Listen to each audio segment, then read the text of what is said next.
Residents of Russia's Kursk region are losing patience. Most state media outlets have largely ignored the challenges faced by border regions. Frustrated residents have started recording videos making direct appeals to the president for assistance.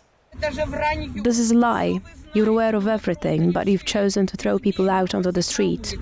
In the Kursk region, captured by the Ukrainian military, the victims of the war are growing weary of the indifference shown by the Russian authorities. They have recorded a video appeal to the Kremlin, demanding an immediate response.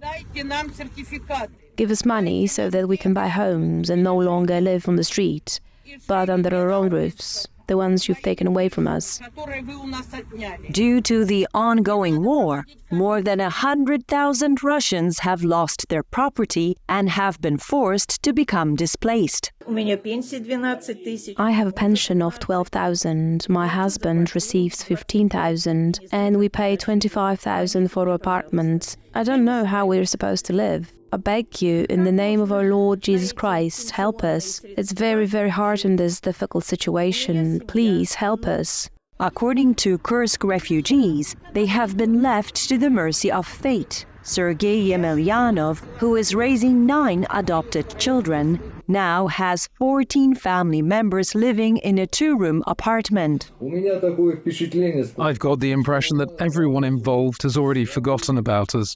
I mean, those who represent our government. A representative of the Kursk refugees delivered a message to Moscow, addressing State Duma deputies and the presidential reception office. Yuri Tkachov, the head of one of the village councils, stood up for the residents and became a national hero on social media. He recorded an appeal in Yekaterinburg with the backdrop of the site where the last Russian emperor was killed.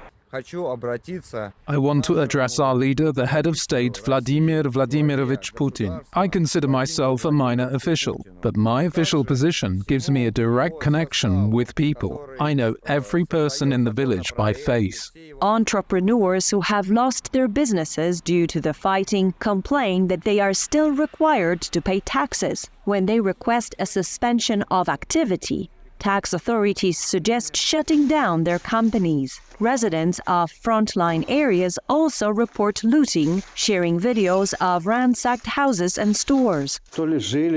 Either they were living here, or it smells like a homeless shelter. The place is a mess. These images show territories under the control of the Russian army. Items left behind in the houses reveal the identities of those responsible for the looting. Homeowners who return often find traces left by Russian soldiers. This is what happened to our house. There's a hole, probably from a bullet. Of course, there's no generator. The second floor was also completely stripped.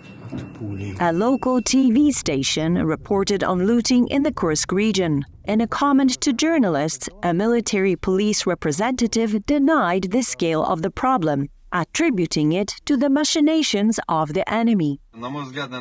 In my opinion, this is some sort of fabrication by the enemy. Our unit patrols the village of Korenova and nearby villages around the clock, and there's no looting as they claim. The Kursk Region Human Rights Commissioner accused the regional government of deliberately ignoring citizens' problems. Speaking on state radio, he stated that destroyed villages were not included in the list of shelled areas to avoid issuing housing certificates. President Putin also did not address the issues in Kursk during the Unity Day meeting. We arrived in Kursk, and there's not a single shelter, not a single one. Air raid siren, do you hear it? The air defense is working. The best defense right now is probably like this.